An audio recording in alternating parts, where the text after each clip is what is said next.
I am Dianh Conkey. My husband Joshua and I were some of the very first settlers to settle in this beautiful area.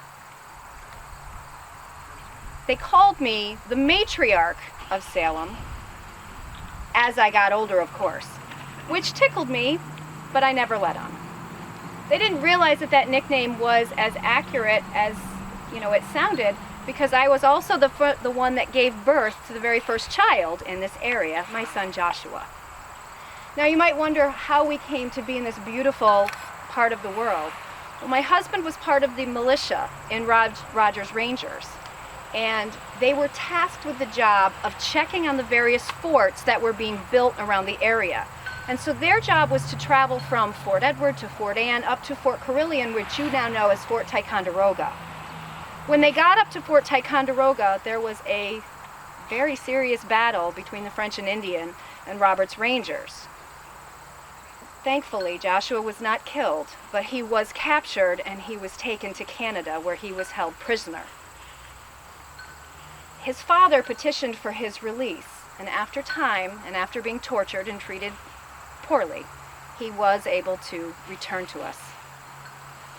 He met up with his friends Turner and McAllister, and they decided that they'd remembered this beautiful area in White Creek, and they wanted to return here to settle.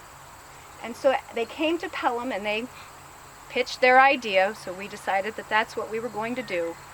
And as our home was being built, we stayed in Pelham, particularly during the winter months.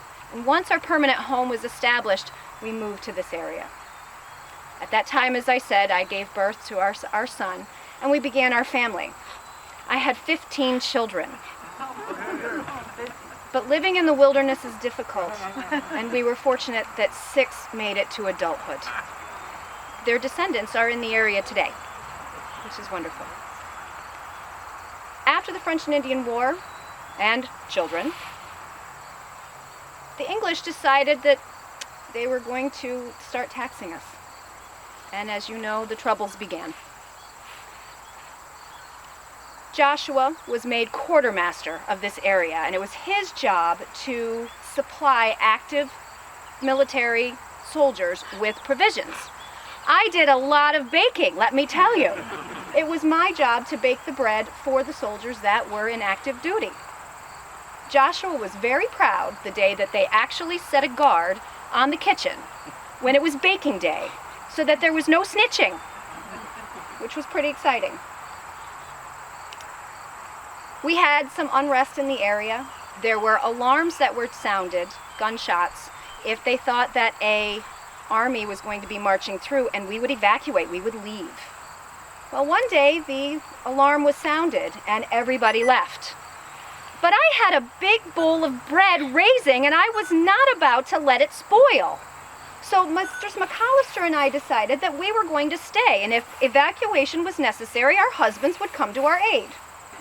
It was a false alarm. Somebody was chasing their pigs in the field, made the field wave about, and they sounded the alarm. I got my bread baked that day, I'll tell you. In August of 1777, however, the evacuation call was real.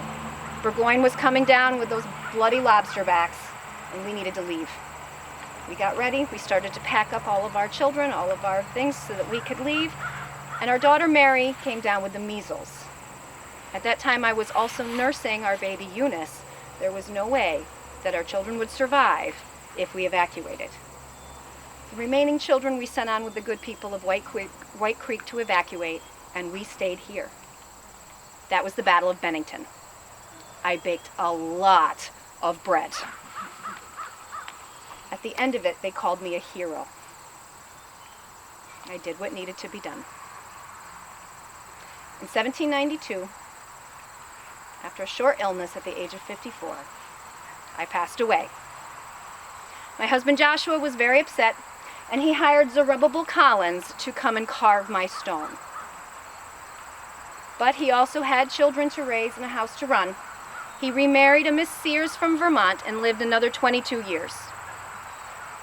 But his wish was to be next to me. Thank you for coming. And eat your bread.